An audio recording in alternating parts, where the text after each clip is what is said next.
ভাই, সত্যি করে একটা কথা বলুন তো, আপনি কি এখনও ভাবেন যে মেয়েদের মন জয় করতে গেলে পকেটে এক গাদা টাকা আর সিনেমার হিরোর মতো চেহারা লাগে? যদি এটাই ভেবে থাকেন তবে আপনি বড় ভুল করছেন। বিশ্বাস করুন, নারীদের মনের গহীনে এমন কিছু গোপন দরজা আছে যার চাবিকাঠি টাকা বা রূপ দিয়ে কেনা যায় না। সেই চাবিকাঠি লুকিয়ে আছে আপনার আচরণের কিছু সূক্ষ্ম মনস্তাত্ত্বিক কৌশলে। আজ আমি আপনাকে এমন কিছু সাইকোলজিক্যাল সিক্রেট বা গোপন রহস্যের কথা বলবো যা জানলে আপনি বুঝবেন যে এতদিন আপনি ভুল পথে চেষ্টা করছিলেন। এই ভিডিওটি দেখার পর আপনি আর সাধারণ কোনো পুরুষ থাকবেন না, আপনি হয়ে উঠবেন এমন একজন মানুষ যাকে পাওয়ার জন্য নারীরা মনে মনে অপেক্ষা করে। মাত্র কয়েক মিনিটে আপনার চিন্তাটাই বদলে যাবে। আলোচনায় ঢোকার আগে একটা ছোট্ট কাজ করে ফেলুন। আপনি যদি নিজেকে অন্যদের চেয়ে আলাদা এবং বুদ্ধিমান মনে করেন তবে এক্ষুনি ভিডিওটিতে একটি লাইক দিয়ে দিন, কারণ আজ আমরা যে বিষয়গুলো নিয়ে কথা বলবো তা সাধারণ মানুষের বোঝার ক্ষমতার বাইরে। আর আপনি যদি নারীর মনস্তত্ত্ব বা সাইকোলজি অফ লাভ সম্পর্কে বস হতে চান তাহলে চ্যানেলটি সাবস্ক্রাইব করে আমাদের পরিবারের সদস্য হয়ে যান, কারণ আমরা এখানে এমন সব বিষয় নিয়ে কথা বলি যা আপনাকে জীবনের সব ক্ষেত্রে জিতিয়ে দেবে। বন্ধুরা, একটা বিষয় খেয়াল করেছেন, আমাদের চারপাশে এমন অনেক পুরুষ আছে যারা দেখতে খুব সাধারণ, আহামরি কোনো টাকাও নেই, অথচ তাদের সাথে এমন সব সুন্দরী এবং গুণবতী নারীদের সম্পর্ক থাকে যা দেখে আমরা অবাক হয়ে যাই। আমরা ভাবি, আরে ওর মধ্যে কি আছে যা আমার নেই? উত্তরটা হলো সাইকোলজি বা মনস্তত্ত্ব। ওই পুরুষটি জানে নারীর মনের অবচেতন স্তরে বা সাবকনশাস মাইন্ডে কিভাবে আঘাত করতে হয়। আজ আমি আপনাদের সাথে শেয়ার করব মেয়ে পটানোর 7টি পরীক্ষিত সাইকোলজিক্যাল কৌশল। এগুলোকে আমি টিপস বলবো না, এগুলো হলো মানুষের মনের হ্যাকিং কোড। চলুন আর দেরি না করে একে একে এই জাদুর বাক্সটা খোলা যাক। 1. অ্যাক্টিভ লিসনিং বা মন দিয়ে শোনার জাদু। প্রথমেই যে বিষয়টি নিয়ে কথা বলবো সেটা শুনলে খুব সাধারণ মনে হতে পারে, কিন্তু এর ক্ষমতা অসীম। এটাকে বলা হয় অ্যাক্টিভ লিসনিং। এখন আপনি বলবেন, ভাই আমি তো শুনতেই পাই, এতে আবার শিখব কি? এখানেই তো ভুলটা হয়। একটা মেয়ে যখন আপনার সাথে কথা বলে তখন সে চায় না আপনি শুধু তার শব্দগুলো শুনুন, সে চায় আপনি তার কথার পেছনের আবেগটা শুনুন। ধরুন সে আপনাকে বলছে যে আজ অফিসে বা ভার্সিটিতে তার খুব কাজের চাপ ছিল। সাধারণ ছেলেরা বলবে, আচ্ছা রেস্ট নাও, ঠিক হয়ে যাবে। কিন্তু একজন স্মার্ট পুরুষ মানে আপনি বলবেন অন্যভাবে। আপনি তার চোখের দিকে তাকিয়ে বা গলার স্বর শুনে বুঝবেন সে আসলে ক্লান্ত নাকি হতাশ। আপনি হয়তো বলবেন, তোমাকে খুব টায়ার্ড লাগছে, সারাদিন নিশ্চয়ই খুব ধকল গেছে তাই না, আমাকে সব খুলে বলো। এই যে আপনি তাকে তার মনের কথাটা বলতে দিলেন, তাকে থামিয়ে দিলেন না বা জ্ঞান দিতে গেলেন না, এটাই তাকে আপনার প্রতি দুর্বল করে দেবে। মনে রাখবেন, পৃথিবীতে বক্তার অভাব নেই, কিন্তু শ্রোতার খুব অভাব। মেয়ে পটানোর সহজ উপায়গুলোর মধ্যে এটি হলো সবচেয়ে শক্তিশালী। যখন সে দেখবে আপনি তার প্রতিটি কথা গুরুত্ব দিয়ে শুনছেন এবং তার অনুভূতিকে সম্মান দিচ্ছেন, তখন তার মস্তিষ্কে অক্সিটোসিন হরমোন রিলিজ হবে, যা তাকে আপনার প্রতি মানসিকভাবে নির্ভরশীল করে তুলবে। সে ভাববে, এই মানুষটাই আমাকে বোঝে। দ্বিতীয় কৌশল, এটি হলো একটু গোয়েন্দাগিরি করা, যাকে আমরা বলি ইমোশনাল ইন্টেলিজেন্স। মেয়েরা সবসময় সব কথা মুখে বলে না, তারা চায় তাদের প্রিয় মানুষটি তাদের না বলা কথাগুলো বুঝে নিক। এটা তাদের একটা ফ্যান্টাসি বা গোপন ইচ্ছা বলতে পারেন। ধরুন আপনারা পাশাপাশি বসে আছেন বা ফোনে কথা বলছেন, সে বলছে আমি ঠিক আছি, কিন্তু তার গলার স্বরে একটা ভারী ভাব বা সে একটু চুপচাপ। সাধারণ ছেলেরা এটা এড়িয়ে যাবে, কিন্তু আপনি আলতো করে জিজ্ঞেস করবেন, তোমাকে আজ অন্য দিনের চেয়ে একটু আলাদা মনে হচ্ছে, কিছু হয়েছে? তুমি চাইলে আমাকে বলতে পারো, আমি আছি। এই সামান্য কথাটি তার হৃদয়ে তোলপাড় সৃষ্টি করবে। সে অবাক হয়ে ভাববে, আমি তো কিছু বলিনি, তাও ও কীভাবে বুঝলো? এই যে তার নীরবতা পাঠ করার ক্ষমতা, এটাই আপনাকে তার কাছে হিরো বানিয়ে দেবে। যখন আপনি তার মুড, তার সাইলেন্স বা নীরবতা এবং তার বডি ল্যাঙ্গুয়েজ পড়ে ফেলতে পারবেন, তখন সে আপনার সাথে এক গভীর আত্মিক সংযোগ অনুভব করবে। এটা এমন এক টান যা সে সহজে ছিঁড়তে পারবে না, কারণ সব মেয়েই চায় এমন একজনকে যে তার মনের আয়নাটা পড়তে পারে। তৃতীয় পয়েন্টে আসি, যেটা হলো প্রশংসা করা। আপনারা হয়তো ভাবছেন, এ আর নতুন কি, প্রশংসা তো সবাই করে। ঠিক, সবাই করে, কিন্তু বেশিরভাগ পুরুষই ভুলভাবে প্রশংসা করে। তারা বলে, তোমাকে খুব সুন্দর লাগছে বা তুমি খুব হট। বিশ্বাস করুন, একটা মেয়ে সারা দিনে এই কথাগুলো 1000 বার শোনে। আপনার এই কথাগুলো তার কাছে আলাদা কোনো গুরুত্ব বহন করে না। আপনাকে প্রশংসা করতে হবে একটু বুদ্ধি খাটিয়ে। তার রূপের প্রশংসা না করে তার গুণের বা তার ব্যক্তিত্বের প্রশংসা করুন। যেমন আপনি বলতে পারেন, তুমি যেভাবে কঠিন পরিস্থিতিগুলো সামলাও সেটা সত্যি দেখার মতো, অথবা তোমার হাসিতে একটা অদ্ভুত মায়া আছে যা অন্য কারো নেই। যখন আপনি তার বাহ্যিক সৌন্দর্যের বাইরে গিয়ে তার ভেতরের সত্তার প্রশংসা করবেন, তখন সে নিজেকে বিশেষ মনে করবে।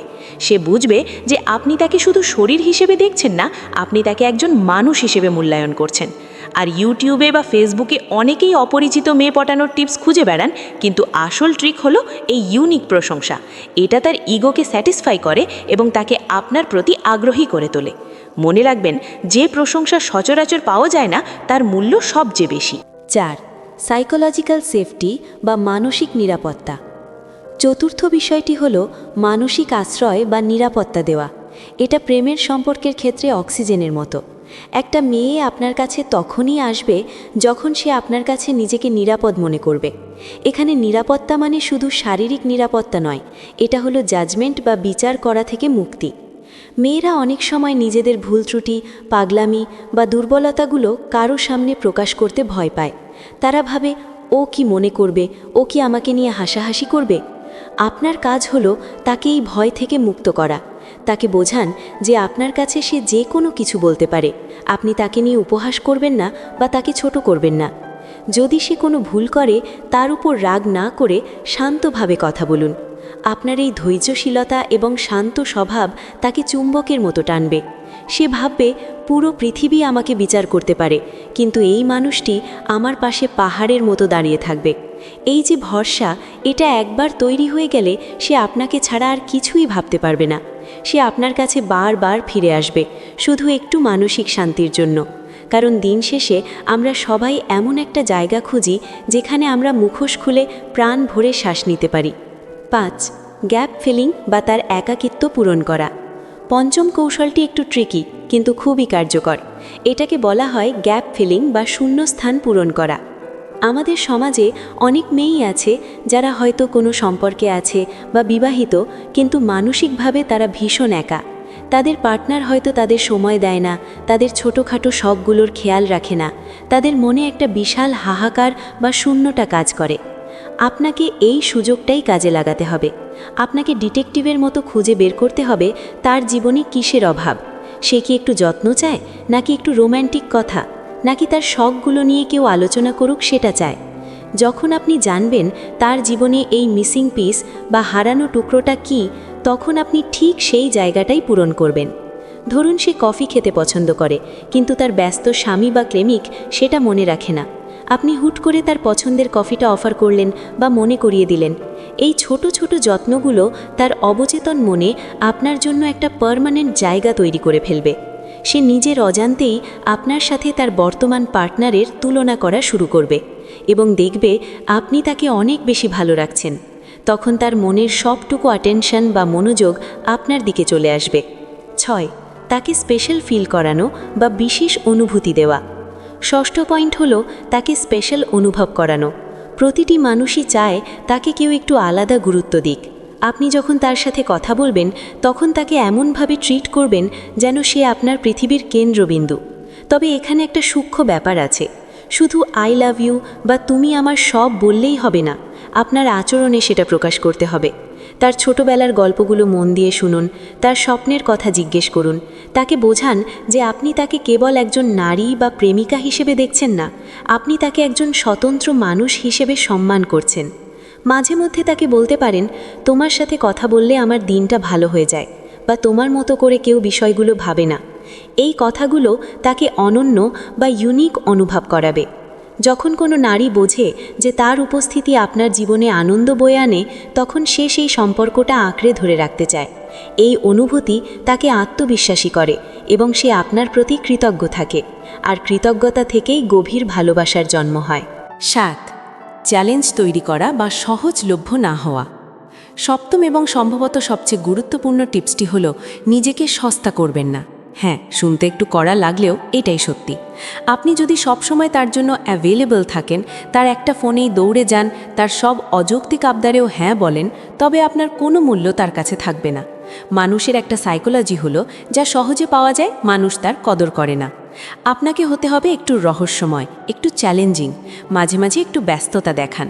আপনার নিজেরও যে একটা জীবন আছে, ক্যারিয়ার আছে, লক্ষ্য আছে, সেটা তাকে বুঝতে দিন। নিজের আত্মসম্মান বা সেলফ রেসপেক্ট বজায় রাখুন। মেয়েদের কাছে সেই পুরুষই সবচেয়ে বেশি আকর্ষণীয় যার নিজস্ব একটা জগৎ আছে এবং যে কারো জন্য নিজের ব্যক্তিত্ব বিসর্জন দেয় না। তাকে অনুভব করতে দিন যে আপনাকে পেতে হলে তাকেও একটু এফর্ট বা প্রচেষ্টা দিতে হবে। এই যে একটু ভয়, আমি যদি তাকে হারাই বা সে কি আমাকে ছেড়ে চলে যাবে, এই হারানোর ভয়টা তার মনে আপনার প্রতি আকর্ষণ বাড়িয়ে দেবে বহুগুণ। সে তখন আপনাকে জয় করার জন্য উঠে পড়ে লাগবে, কারণ নারীরা শক্তিশালী এবং ব্যক্তিত্ববান পুরুষের কাছেই নিজেকে সমর্পণ করতে পছন্দ করে। বন্ধুরা, আমরা ভিডিওর একদম শেষ পর্যায়ে চলে এসেছি।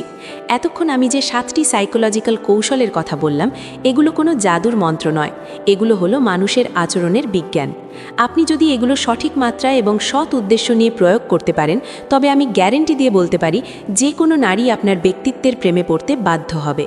মনে রাখবেন, নারীর মন জয় করা মানে কোনো যুদ্ধ জয় করা নয়, বরং তাকে বোঝা এবং তাকে অনুভব করা, তার মনের ভেতরে শূন্যতা পূরণ করা, তাকে সম্মান দেওয়া এবং একই সাথে নিজের ব্যক্তিত্ব বজায় রাখা, এটাই হলো একজন প্রকৃত আলফা পুরুষের লক্ষণ। আপনি যখন এই ব্যালেন্সটা করতে পারবেন, তখন দেখবেন সম্পর্কটা কত সুন্দর হয়ে উঠেছে। আপনার কি মনে হয় এই টিপসগুলোর মধ্যে কোনটি আপনার কাছে সবচেয়ে বেশি কার্যকরী মনে হয়েছে? নিচে কমেন্ট করে অবশ্যই জানাবেন, আমি প্রতিটি কমেন্ট পড়ব। আর হ্যাঁ, আপনি যদি এই কৌশলগুলো কাজে লাগিয়ে সফল হন, তবে ফিরে এসে ধন্যবাদ দিতে ভুলবেন না জানো। বন্ধুরা, আজকের আলোচনা যদি আপনাদের মনের কোনো বন্ধ জানালা খুলে দিয়ে থাকে, যদি মনে হয় এই ভিডিওটি থেকে নতুন কিছু শিখলেন, তাহলে প্লিজ ভিডিওটিতে একটা লাইক দিন। এটা আমাকে আপনাদের জন্য আরও ভালো কন্টেন্ট তৈরি করতে উৎসাহ যোগাবে।